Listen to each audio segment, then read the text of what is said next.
আজ থেকে প্রায় ৫,০০০ বছর আগে বৃন্দাবন ও দাপুরলীলা সম্পন্ন করে ভগবান আমার ফিরে গিয়েছেন বৈকুণ্ঠে। কিন্তু এই ফেরাটা আবার আসার ইঙ্গিত ছিল। তাই আজ থেকে ৫৪১ বছর পূর্বে নিমাই রূপে জন্মগ্রহণ করেন নদিয়া জেলার নবদ্বীপে।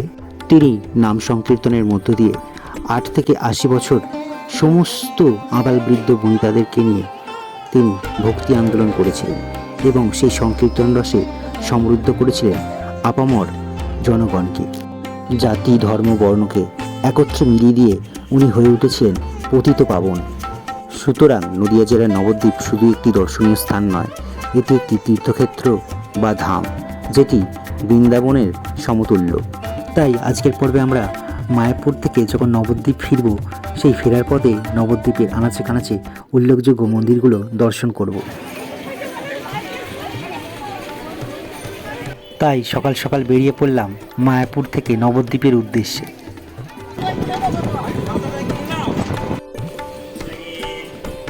নমস্কার, ঘড়িতে সময় এখন 8:30।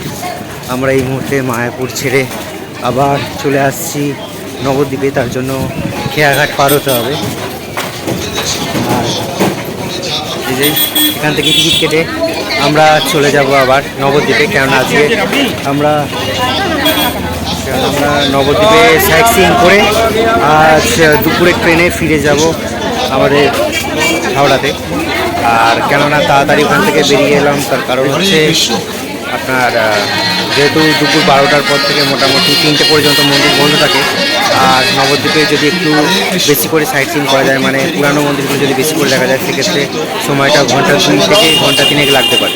সেই জন্য আমরা সকাল সকাল মায়াপুরের হোটেল ছেড়ে দিয়ে চলে এসেছি।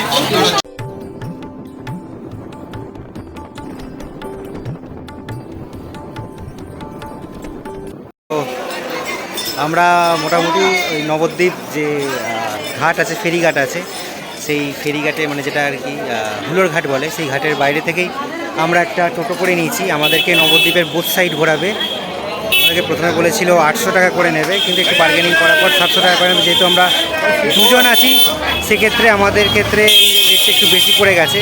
তবে মোটামুটি যেরকম টোটো ইউনিয়নের যা ইউনিটি দেখলাম, মোটামুটি সেখানে আর কি দাম করে কমানোটা খুবই একটা বড় চাপে। তো মোটামুটি ধামেশ্বর মহাপ্রভু থেকে শুরু করে ষাটকুট গৌরাঙ্গ, নিতাইয়ের বাড়ি, নিমাইয়ের বাড়ি বা আরও যা প্রসিদ্ধ স্থান আছে যেটা নবদ্বীপের গর্ব, সেই সবগুলোই আমরা দর্শন করব। তো আমরা হিসাবে এই রাধারানীর মনোবাসনার যে মন্দির, সেই মন্দির আমরা এই মুহূর্তে আছি শ্রীকৃষ্ণ চৈতন্য মিশনের শ্রী রাধারানীর মন্দিরে।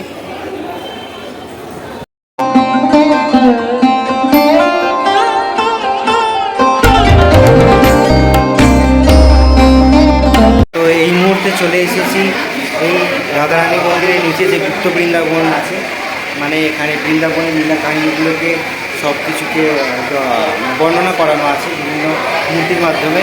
তো সেটাই দর্শন করতে আমরা এসেছি। মন্দিরের ভেতরেই 10 টাকার বিনিময়ে আপনারা চলে আসতে পারেন গুপ্ত বৃন্দাবনে। সেখানে ভগবান শ্রীকৃষ্ণ ও চৈতন্যদেবের লীলাগুলো দেখানো হয়েছে।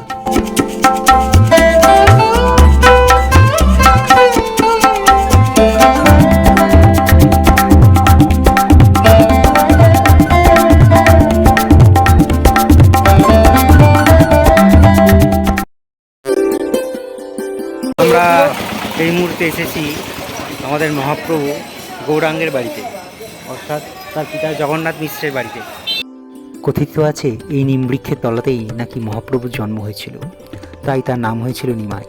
তবে এই গৃহমন্দিরটি পুনর্নবীকরণ করা হয়েছে বা পুনর্সংস্কার করা হয়েছে, যা একদা গঙ্গা ভাঙনের কবলে পড়ে হারিয়ে গিয়েছিল। গর্ভমন্দিরের ভেতরে রয়েছে সচিমাতা ও নিমাই চাঁদ।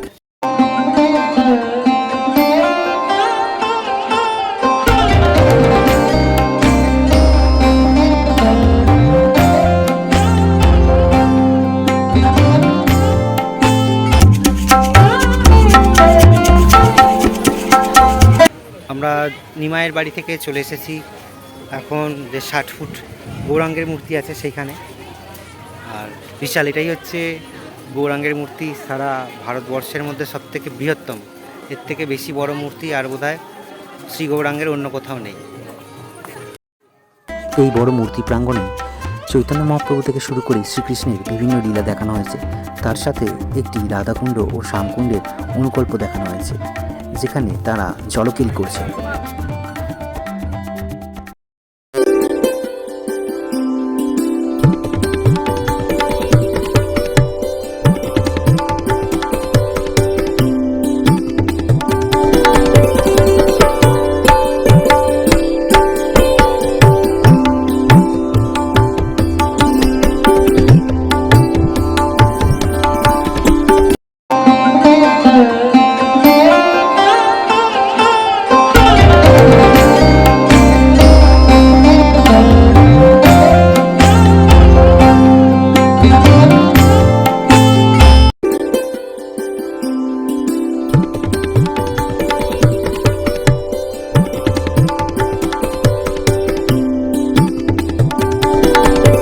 প্রদর্শনী থেকে বেরিয়েই তারপরে আমরা চলে এলাম 60 ফুট গৌরাঙ্গের মূর্তির সামনে।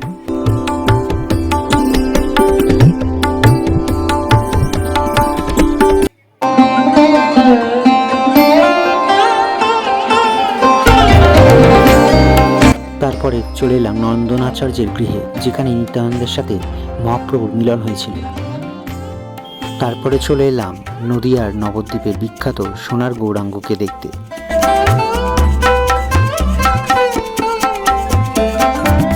তারপরে চলে এলাম গৌরপ্রিয়া মিলন মন্দিরে, যেখানে গৌর ও প্রিয়ার মিলন হয়েছিল, আবার কেউ বলেন বিবাহ হয়েছিল। সচিমাতা বিষ্ণুপ্রিয়া। চৈতন্য পরবর্তী সময় সচিমাতা ও বিষ্ণুপ্রিয়া দেবী এখানেই বসবাস করতেন, তাই এই গৃহমন্দিরটিকে সচিমাতা ও বিষ্ণুপ্রিয়ার নামে নামাঙ্কিত করা হয়েছে। তারপরে চলে এলাম আমরা নদিয়ার শ্রেষ্ঠ মন্দির ধামেশ্বর মহাপ্রভু মন্দিরে। বলা হয় নাকি এই মন্দিরের বিগ্রহ দেবী বিষ্ণুপ্রিয়া দ্বারা সেবিত। নিমকাঠে তৈরি এই বিগ্রহটিতেই আমাদের চৈতন্য মহাপ্রভুর বর্তমান স্বরূপ হিসাবে বিবেচনা করা হয় এবং মনে করা হয় তিনি এই রূপেই ভক্তের মাঝে এখনও বিরাজমান। আর এই শ্রীমন্দিরেই রাখা আছে চৈতন্য মহাপ্রভুর শেষ চিহ্ন, তার চরণ পাদুকা।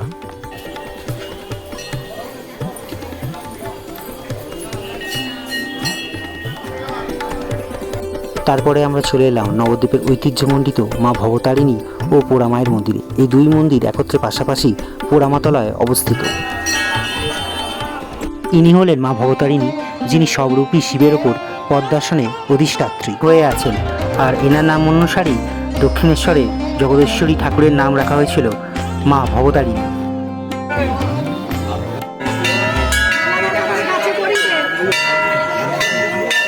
নবদ্বীপের ঐতিহাসিক ও জাগ্রতা এই পোড়ামা এখানে ঘটে পূজিতা হন। তবে তাকে কালীরূপে এই কল্পে পুজো করা হয় এবং তিনি নবদ্বীপবাসীর রক্ষাকর্ত্রী।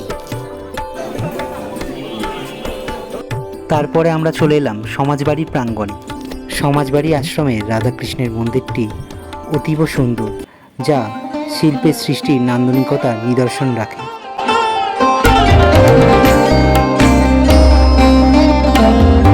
তারপরে আমরা চলে এলাম জগাই মাদাই উদ্ধার মন্দিরে, অর্থাৎ এখানেই থাকতেন জগাই ও মাদাই, যাদের মহাপ্রভু হরিনামের মধ্য দিয়ে উদ্ধার করেছিলেন।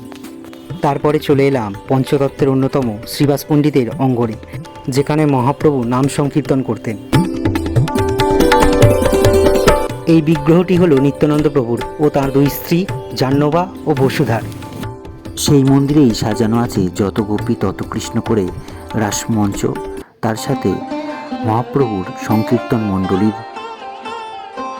আর এটি হলো নদিয়া জেলার সর্বোচ্চ মহাদেবের মূর্তি, যা নবদ্বীপে আগত দর্শনার্থীর ক্ষেত্রে উল্লেখযোগ্য স্থান হিসেবে পরিচয় পাচ্ছে।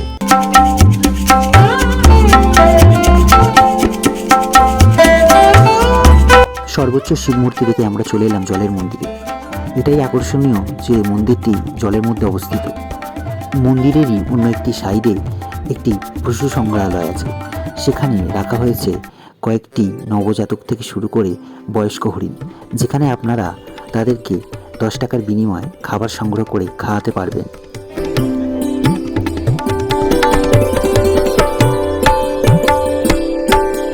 ইতিমধ্যে প্রায় 3.5 ঘন্টা সময় অতিবাহিত হয়ে গেছে। আমরা জলের মন্দির থেকে সোজা এবার চলে এলাম আমাদের আজকের লাস্ট পয়েন্ট কেশব মন্দিরে। এটিও একটি রাধা মাধব ও জগন্নাথ দেবের মন্দির।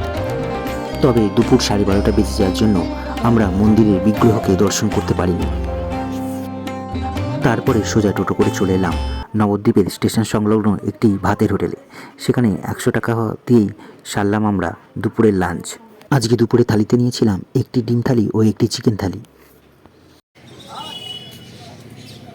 ঘড়িতে সময় এখন 1:17 ধুলোরঘাট থেকে আমরা 700 টাকা দিয়ে একটা টোটো রিজার্ভ করে নবদ্বীপের সমস্ত সাইট সিন আমরা করেছি, যার মধ্যে সমাজবাড়ি মন্দির, জলের মন্দির, ধামেশ্বর মহাপ্রভু, নিত্যানন্দ বাড়ি, সোনার গৌরাঙ্গ, শ্রীবাসঙ্গন, ঠিক আছে, আরও বহু পোড়ামাতলা বা যাবতীয় যা যা সাইট সিন হয় সমস্ত কিছু আমরা দর্শন করেছি। করে এই পাশেই নবদ্বীপ স্টেশনের পাশেই সবুজ হোটেলে আমরা দুপুরের লাঞ্চ করে এই মুহূর্তে চলে এসেছি একদম নবদ্বীপ ধাম স্টেশনে। সময় তো বললাম এখন বাজে 1:17। তো এখান থেকে গ্যালোপিন লোকাল আছে প্রায় 2:45। আমরা সেট অবধি ওয়েট করবো না, আমরা 1:46 ব্যান্ডেল লোকাল ধরেই হাওড়ার উদ্দেশ্যে আমরা রওনা দেবো।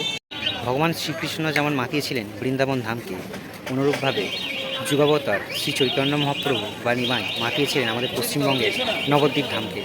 তাই মত অনুসারে মতভেদ থাকলেও মায়াপুর শ্রেষ্ঠ না নবদ্বীপ শ্রেষ্ঠ, এই মতভেদকে যদি আপনি সরিয়ে রাখেন তাহলে এই দুটো জায়গাতেই ভ্রমণ করে আপনি আপনার আধ্যাত্মিকতার পথকে প্রশস্ত করতে পারবেন। আর সেই গৌরাঙ্গকে খুঁজতে এসে যখন আপনি 500 বছরের ইতিহাসকে স্পর্শ করবেন, তখনই এক ভাবধারায় আপনি বাহিত হয়ে যাবেন। তবে উপসংহারে একটা কথাই বলবো যে আমার ব্যক্তিগত মত, যেহেতু প্রাণের গৌরাঙ্গকে খুঁজতে হলে আপনাকে অবশ্যই কিন্তু একবার আসতে হবে এই নবদ্বীপ ধামে, কেন তবেই আপনারা সেই গৌরাঙ্গের স্মৃতিবিজড়িত যে অঙ্গনগুলো আছে, যে মন্দিরগুলো আছে, সেগুলোতে চাক্ষুষ দর্শন করে একটা মানসিক প্রশান্তি অনুভব করবেন যে সত্যি কী লীলাময় ছিল তার ক্ষেত্রগুলো। আর সেই অনুভূতি আরও জাগরণ করে আপনারাও আরও সেই চিত্তে বিকশিত ঘটাতে পারবেন আধ্যাত্মিকতার দিকে। তাই হরে কৃষ্ণ, আজকের মতন এ পর্যন্তই। দেখা হচ্ছে আবার আপনাদের সাথে আবারও অন্য কোনো ব্লগে।